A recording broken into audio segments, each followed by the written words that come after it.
This episode is brought to you by Antennas Direct, makers of the toughest antennas in the universe. Hi, and welcome to the Man Cave Cinema Rant. My name is John Zanettos, and this is episode 70 of the Man Cave Cinema Rant.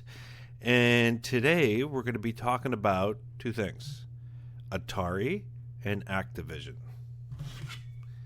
These two puppies, okay?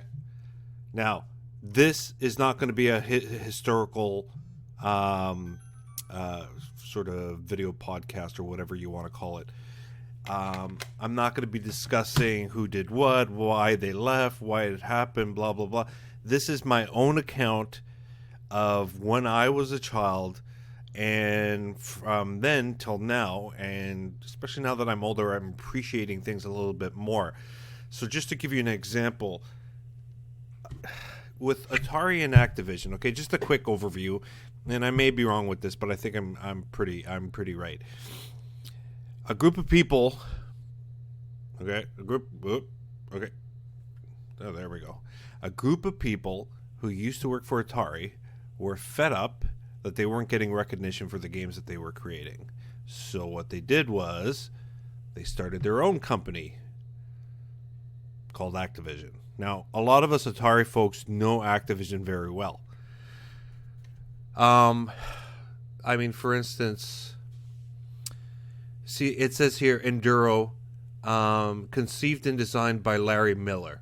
See, Atari didn't do that. There's nothing here by what the developer did or whatever. I mean, a lot of people put their heart and soul into these games, and they weren't recognized. So that's why these guys separated. But here's the thing, okay? Here's the thing. When I was growing up and I first got my Atari 2600, the difference between graphically and playability between the Atari games and the Activision games were like miles apart. Just miles and miles apart. You could not beat the graphic fidelity of Atari. Sorry, wrong word, of Activision. The graphics and the playability on these games were just spectacular. And not only that, you know, they put their names behind this to say, look, man, we can build this. They were the ones who were able to exploit even more power out of the Atari 2600 while Atari was just pumping out cartridges like crazy. Now, Ms. Pac-Man is a good example of them going back and fixing things compared to Pac-Man. And yes, I know we all feel sorry for the developer who made Pac-Man, but the point was it was crap. It was rushed to market. Ms. Pac-Man was a better game, more to the arcade. But you know what?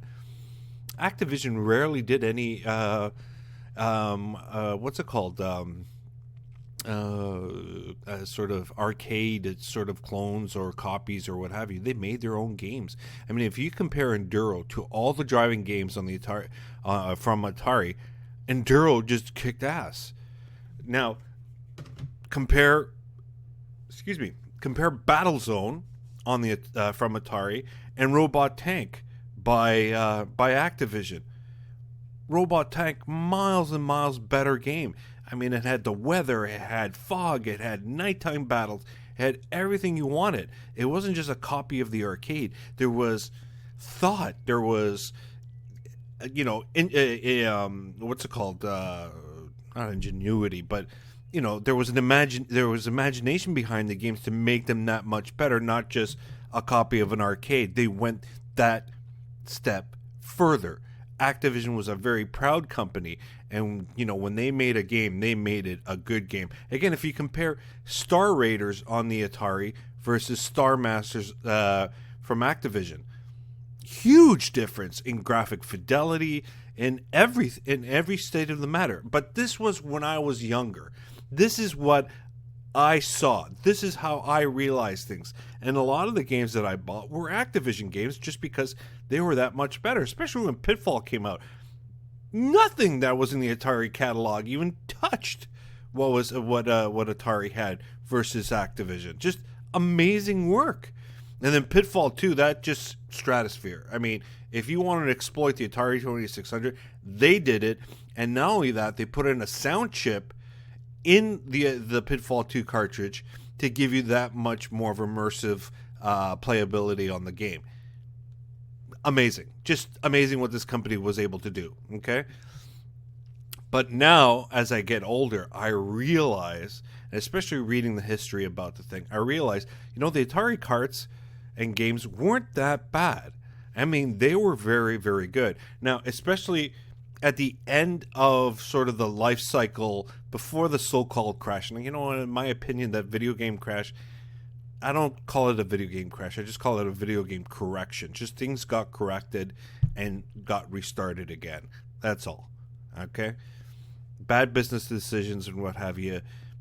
Just everything fell down. There was a correction. People realized, okay, we can do things better, cheaper, what have you, and then it raised up again. But here's the point. Atari, at the end of its cycle, really, really, really put effort in creating much better games. For instance, all the Red Label games that are sort of like Gravatar, Solaris, just to name those two because I've been playing them like crazy. Those are just phenomenal games from Atari. And those games are on par with the Activision games and the iMagic games later on and what have you. So, as an adult, I see, and especially being in the industry, in the software development industry for 25 years, I appreciate things more. But as a kid, man, Activision was just the best shit around. I mean, you couldn't beat it. They had the best stuff going, period. Anyways, this is my rant. I'm John Zanettos. Take care.